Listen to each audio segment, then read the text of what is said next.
Snow didn't just fall in the Iron Vale range, it detonated. Gunfire shredded the silence, sending shards of ice slashing across SEAL Team 1 as they dove behind frozen rock. 2 operators were already down, their blood steaming against the snow. What was meant to be a ghost recon had turned into a death sentence. No extraction, no backup, just a kill box tightening by the second, pressed flat against a cliff glazed with frost. Maya Trent barely breathed. The rookie sniper no one trusted, her rifle still silent in the snow. To the veterans, she was dead weight. To the enemy, just another target. To herself right now, nothing but instinct. The Montana girl whose father had taught her that one shot can redraw fate. A PKM roared from the ridgeline, RPGs tearing the air. Chief Ramirez staggered as a round punched through his shoulder, crimson spraying across white. Their M240B was jammed. Crossfire sealed the valley. 5 clicks from friendly lines. The Navy's most storied unit was being erased one trigger pull at a time, and then Maya's glove closed around the MK-13 Mod 7. Smoke, blood, chaos all funneled into her scope. Ramirez met her eyes. No longer barking orders, for the first time. He looked like a man waiting on a miracle. The next shot wasn't just hers to take. It was the only thing standing between SEAL Team 1 and extinction. Before we show you what happened next, drop your city and country in the comments. We want to know where you're watching from. And if real military stories keep you on the edge, hit that subscribe button so you never miss the next mission. They always asked why she chose the galley when she could have picked a rating that carried more prestige. Maya Trent had the rehearsed answer ready, ma'am. I wanted to serve. And I'm good at feeding people. Troops need to eat. I keep them mission ready. It shut conversations down polite, final, convenient, but the line hid the truth. Maya picked the galley because it put her close to the fight without asking for permission. The chow tent at Fob Sentinel was a blind. Under an apron, no one expected a history of frost-bitten ridgelines, nights stalking elk, and a father who'd taught her to breathe low and move slow before she could drive. That background would be said once, quietly, and then let sit. She didn't need to remind anyone every minute. The PA snapped, all personnel, this is Overlord Station. SEAL Team 1 has been ambushed. 6 personnel involved, 2 KIA, 4 confirmed missing and believed captured. Location enemy compound approximately 5 kilometers northwest. QRF mobilizing. The message cut off. Utensils froze mid-air. The chow hall held its breath. Captured SEALs weren't a normal casualty report. Usually a team fought to the last breath or never gave the enemy anything to film. A capture made a tactic into theater propaganda for the enemy. Maya's hands kept moving chop. Plate. Cover while her head ran a checklist at double speed distance. Compound fortification. Likely enemy strength. Time to execution. 5 clicks. Fortified courtyard. Unclear enemy numbers but sufficient. Time until they're shown on camera hours. She tuned an ear to the radio net as QRF was briefed. The military's choreography suppression. Clearance. Air assets was deliberate and necessary. It was also slow. Minimum 3 hours to consolidate and insert, came a voice on the net. 3 hours would be a sentence for men tied in a courtyard. Maya did the math in her bones, time versus breathing bodies. She couldn't wait for permission. She packed like someone who'd learned to value ounces plate carrier, M4A1 with suppressor, 2 spare mags, a compact IFAK, a poncho, minimal rations. In the dim of her rack, she flattened the dog tags she kept tucked in a leather scrap and felt the pulse of Ridge Country lessons, quiet patience. Small moves. The long patience of a hunter. Lieutenant Sarah Keene caught her at the doorway, eyes narrowing. "Trent, what are you doing?" "You heard the broadcast." "Ma'am," Maya said. "No question. No plea. 2 KIA, 4 captured. They won't have 3 hours. You're not assigned to QRF. You can't, Keen began, then looked at the set of Maya's jaw and stopped. You'll be killed. Maybe, Maya said. Or maybe they get home. Her stare was factual, not theatrical. It carried a cold Montana edge that made Keen feel the ridge wind. Keen hesitated, then spoke the kind of order that lives in margins. Officially stand down and return to duty. Unofficially take this radio. Keep me on the net. I'll stretch the timeline as long as I can. Maya took the radio without fanfare. No applause, only the mess hall's quiet recognition that something impossible had just begun. She slipped into the night like a rumor, base lights shrinking behind her.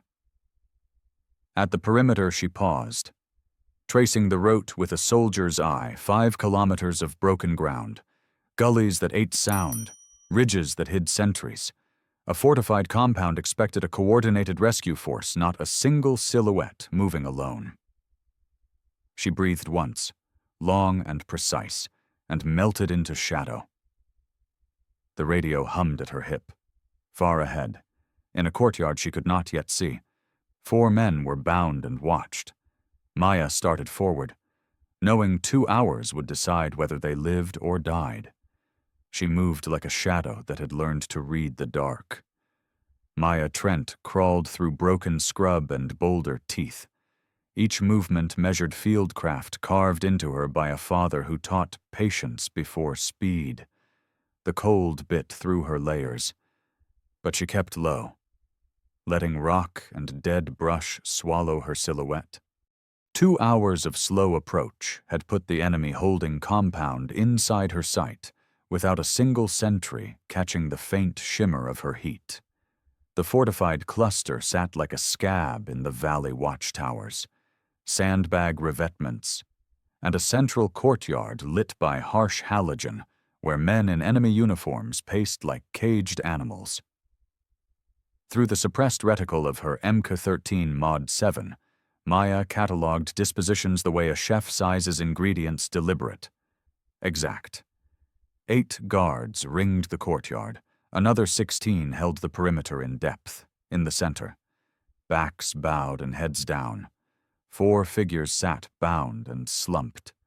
4 Americans. 4 reasons she could not fail. She began at distance and with patience. The first tower guard who fancied himself invisible went quiet after the first suppressed round. The sound was small enough that nearby fighters assumed a distant animal or a flare. Maya slid to a new rock before anyone could triangulate her. Each resettle was a prayer and a promise shot. Move. Breathe. Observe. The defenders were competent, sharper than average, but they had assumed safety from a single silhouette. They had not planned for precision and patience. A second long-range impact dropped a sentry near the vehicle gate. He crumpled, as if struck by heat stroke. 2 more precise shots opened seams in the ring.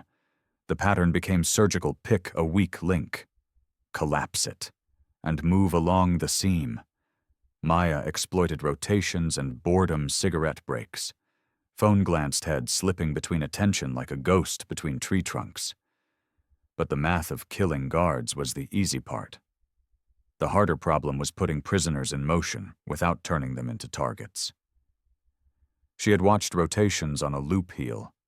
Cigarette, bored nod. When the seam came. She switched to controlled bursts with her suppressed carbine rounds meant to pin. Not to kill, keeping enemy heads down while the bound men began to move. The courtyard erupted into compressed chaos. She keyed the captured hand radio she'd filched from a silenced sentry. Her voice clipped and authoritative. SEAL Team 1, friendly forces conducting extraction. Cut your bonds. Move to the south wall. I'm on overwatch. It was a bluff braided with command. Chief Cole Ramirez, the man who'd once joked about her cooking, fumbled knots free with hands taught by deployments. One by one they slid toward the south wall, feet whispering on stone. Chaos bled outward, Guards scrambled, shouting in a tongue Maya didn't need to translate. She shifted position, laying calm, surgical covering fire. The rescued moved like professionals freed from a nightmare roll. Run, low crawl, vault. 4 men became a moving wedge towards the breach. Then, 20 meters from the gap. Something else rose on the ridge, not another dismounted fighter, but a pickup with a heavy-caliber gun mounted on the bed, muzzle flashing, engine a low growl, reinforcements. Faster than she'd estimated. Maya's stomach tightened because her ammo count told the unvarnished truth she'd burned through the rounds she'd planned to hold them long enough. She keyed the radio again. Ramirez's whisper rasped through as he hauled a wounded man. "Keep moving." I've got his voice cut off as the pickup's gun traversed and found the breach. The courtyard filled with a new sound, heavy, hungry, not small. Maya's hand hovered over the trigger. There was one angle, left one shot, one gamble. The valley seemed to hold its breath with her. She fired. Chief Ramirez's voice was raw as he hauled the last of his men over the wall. The disbelief on his face wasn't exhaustion. The figure waiting for them wasn't a SEAL, wasn't even in their chain of command. It was Maya Trent, the cook they had dismissed, underestimated, ignored. Now she stood in combat gear, an M4A1 slung tight across her chest, scanning the tree line like she'd done it all her life. "What the hell are you doing here?" Ramirez demanded, still trying to process the impossible. "Rescuing you." "Chief," Maya said without hesitation, eyes never leaving her sector. "We need to move. Enemies regrouping. You're a cook, with respect." She cut him off. "Steady. We can argue job titles later. Right now. Follow me if you want to live." It wasn't bravado. It was command presence. The SEALs, still shaky from captivity, fell into step. Maya moved them through terrain with startling confidence, cutting around patrols, anticipating choke points, choosing cover with the instinct of someone raised in the wild. Ramirez pushed up beside her, still searching for answers. "Where the hell did you learn to move like this, to shoot like that?" "My father was a Marine sniper instructor," she said simply. "I grew up hunting in Montana." Ramirez grunted.